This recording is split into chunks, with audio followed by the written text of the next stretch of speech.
مور بلاد قبايل ما حبيتش ندخل لألجي. راني قربت بزاف المنطقة اللي عندها طبيعة وحيدة في الجزائر، حكاية قديمة وعندي بزاف من اللي حبيت نهضر عليها. كابتي حكايتي اليوم تسافر عبر الزمان في قلب بلاد الكتامة ما بين جيجل والقل.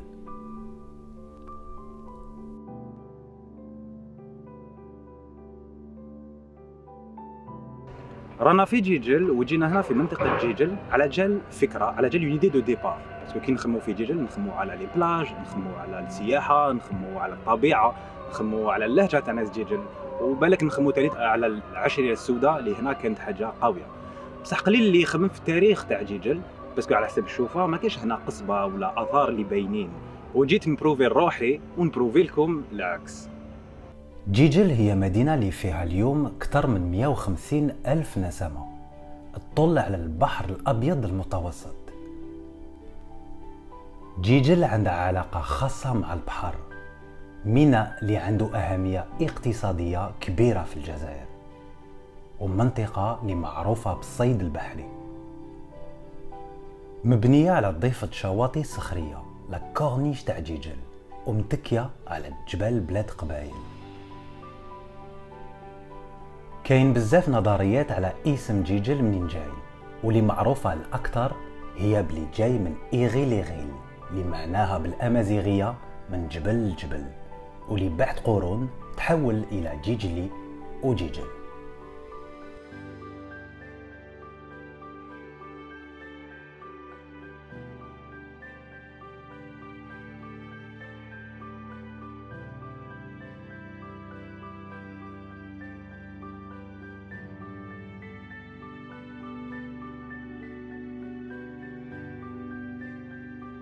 جيجل هي من أقدم مدن الجزائر، ونديكم تسافروا ب5 مراحل. المرحلة الأولى تبدأ، اسمعوا بيان، في 1000 قبل الميلاد.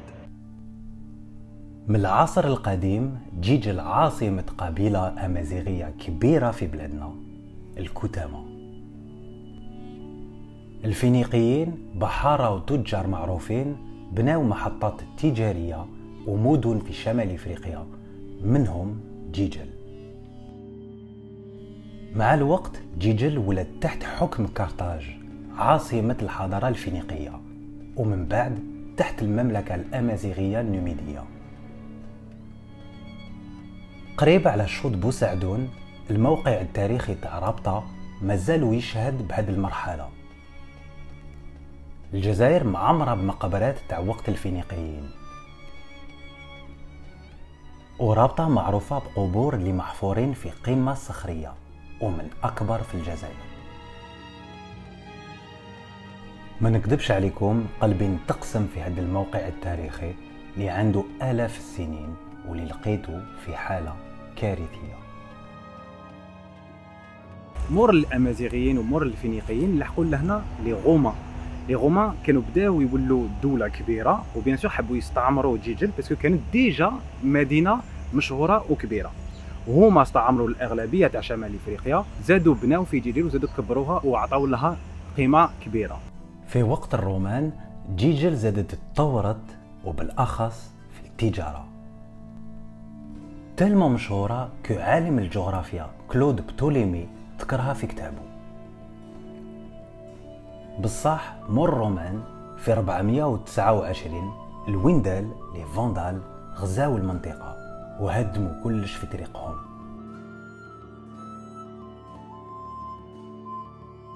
موراها البيزنطيين الرومان تاع الشرق عاودوا حكموا جزء من شمال افريقيا لمدة قصيرة قبل ما يلحق الاسلام. مازال كاين اثار تاع الفترة الرومانية، خصوصا في زيامة منصورية اللي بكري كانت معروفة باسم شوباي. في وسط حي وبنيان عصري مازال نصيبوا آثار حيوط اللي مازالهم شايدين، بصح ماشي محميين، ولازم نعطولهم القيمة اللي يستاهلوها. كي دخل الإسلام لجيجل، الحالة في الشمال إفريقيا كانت موفمونتي بزاف، كانت ناشطة، طيارات دينية اكسيتيرا.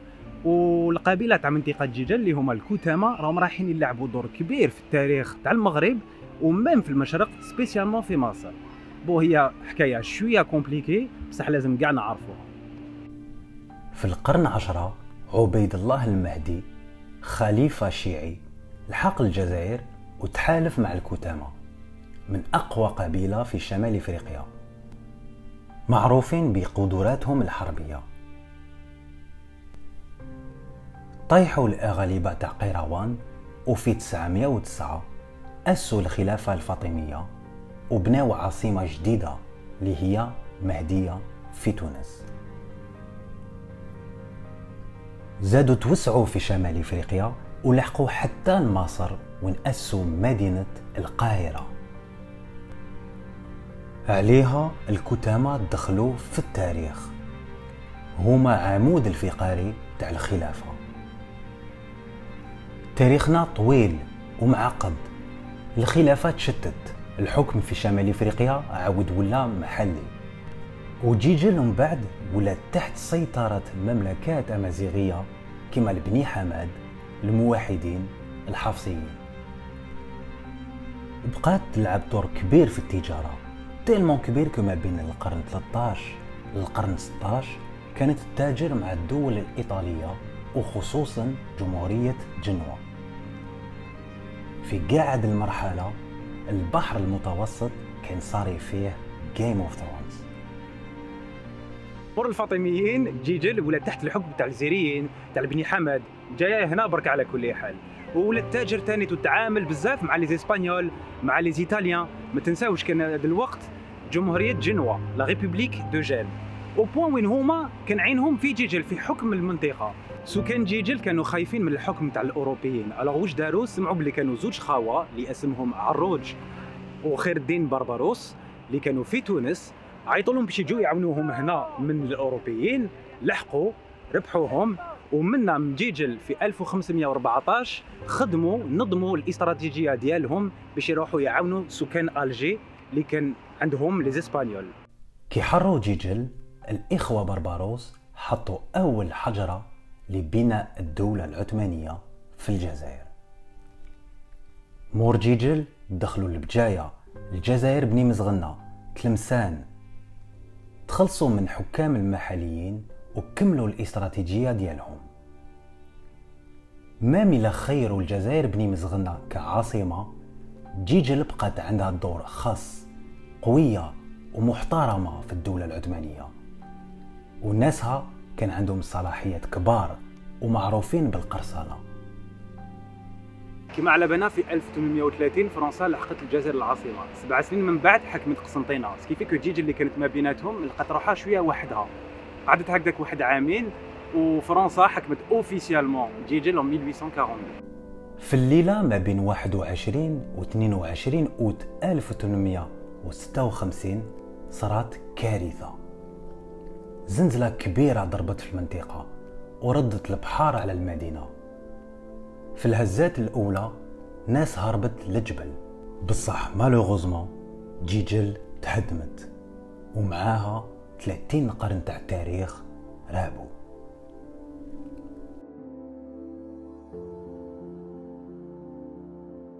بعد الزلزلة الهندسة العسكرية الفرنسية عودت بنات المدينة على حساب الاحتياجات ديالها.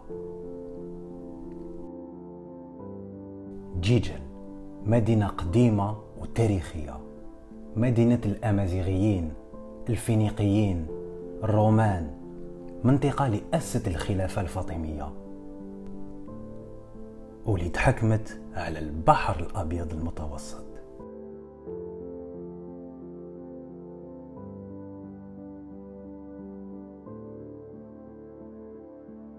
مع كاع التاريخ باينه بلي هنا في جيجل كاينه باتريموان كبير بزاف، وعندهم تقاليد اللي يشبهوا بزاف البلاد القبائل. برك هما ما يهضروش هنا القبائليه، يهضروا درجه جيجليه، ودايوغ لو دياليكت تاعهم الدرجه الجيجليه داخله في الباتريموان، ودوك نشوفوا علاش. كورنيش جيجل باش الناس يجيو يقصدوا يشوفوا بلادهم، يقراو التوانسه توا غادي خادمين بلادهم هما لي زوتال عندهم ملاح، ياكلوا لهم الصوار ديالهم ويخلي بلادهم ضعيفه. جيب المرة تاعك وروح عوم ليه، والله ما كان اللي يهضر معاك. اللهجة الجيجلية هي نتيجة تاريخها الغني، من أول اللهجات باللغة العربية في الجزائر. من قبل بنو هلال، راسخة في الهوية الجيجلية. البحار تاني، ناس عايشة في البحار وبالبحار. جيجل بحار وشواطئ، ما نقدروش نهضروا على جيجل بلا من نذكروا طبيعتها.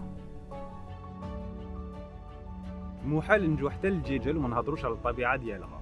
رانا دركا في دار الواد اللي هي داخله في البارك ناسيونال تاع طازا، جهه تاع البحر، وين كاين بزاف الغاشي. بصح البارك هذا جاي على 37 كيلومتر كاري، ورانا حابين نكتشفوا اون بلو غراند بارتي. واد دار الواد بالك البلاصه اللي معروفه في كاع جيجل، لا كارت بوستال تاع المنطقه، رمز من الحديقه الوطنيه تاع تازا اللي مسجل في اليونسكو من 2004، اون ريزيرف دو بيوسفير، محميه المحيط الحيوي. وكاين رمز واحد اخر اللي لازم نحموه على خاطر شو معرض للانقراض، القرد البربري، لو سانج ماغو، اللي نلقاوه في اماكن واحد اخرين في الجزائر، في المغرب، وحتى في جبل طارق.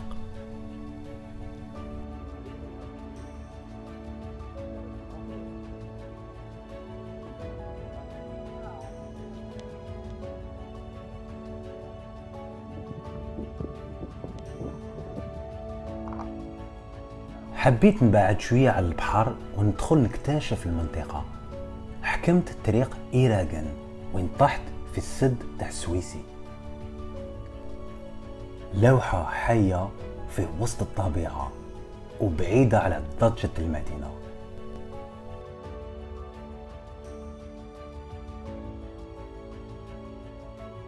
من الجميلة زيامة من سوريا لوسط المدينة تاع جيجل، كاين 50 كيلومتر على البحر، جبال، غابات، كهوف، جزر على العوانة، الأفتيس، شواطئ عمومية ودي كريك سوفاج، اون كورنيش شابة بزاف، وبالنسبة ليا موقع فريد في الجزائر.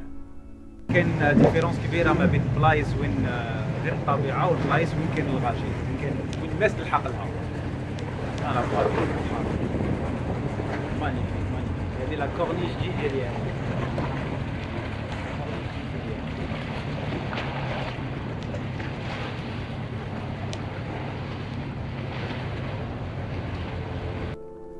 هاد البيئة كنز ولازم نحافظوا عليها.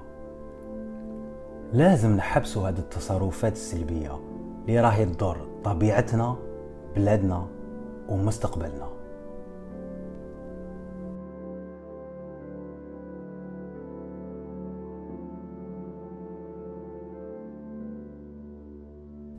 منطقة الكتامة ماشي خصوصا في مدينة جيجل، تضم قريات ومدن في جنوب والشرق جيجل.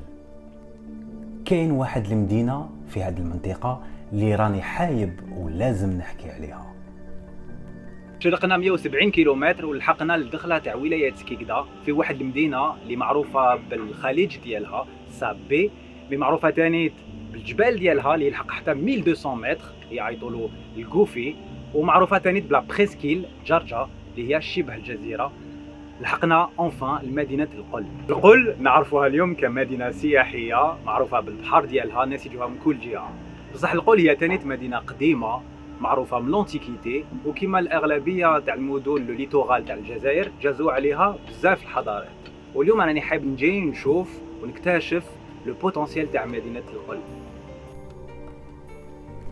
في هذا الموقع طبيعي واستراتيجي طورت مدينة القل منذ آلاف وآلاف السنين. على الأقل 5 قرون قبل الميلاد مع الفينيقيين ومن بعد مع الرومان كانوا يعيطوا لها شولو. وكما جيجل والمدن الساحل الجزائري كانت ميناء تجاري معروفة بالقماش، الجلود والحطب. على حساب الكاتب الروماني المشهور بلين، القل كانت أكبر مدينة في نوميديا بعد مدينة قسنطينة. كي دخل الإسلام في شمال إفريقيا ولاو يعيطوا لها مرصة القل. من الوقت لبني حماد في القرن 11 للاستعمار الفرنسي، القل كان عندها دور كبير في الاقتصاد والنقل، معروفة كميناء قسنطينة. القل عندها تاريخ غني بزاف، لقاو آثار من الانتيكيتي بصح يخص متحف، معلومات وبالأخص ترقية.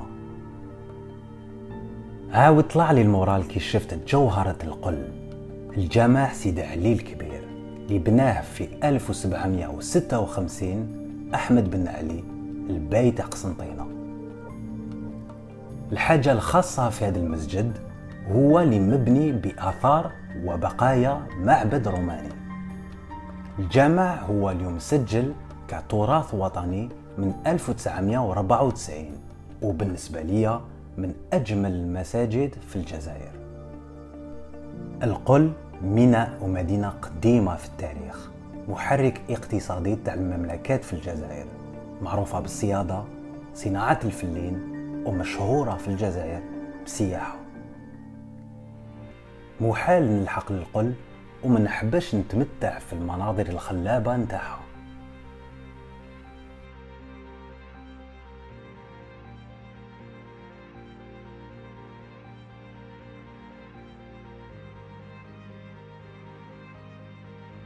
حكمت طريق الشمال نجوز على بحر طمانارد، وكملتها في راس بوغارون، أقصى نقطة في شمال الجزائر. كي نهضروا على التاريخ، مدن كيما جيجل ولا القل بالك ما يجوناش ديريكتومون في بالنا، الوغ كو هنا نكتب تاريخ ثاني تاع الجزائر. مع الوقت بالك هاد لي فيل تهدموا، بصح كاين حوايج اللي ما يقدروش يتنساو، كيما الاثار، كيما التقاليد ولا الناس اللي كتبوا على التاريخ.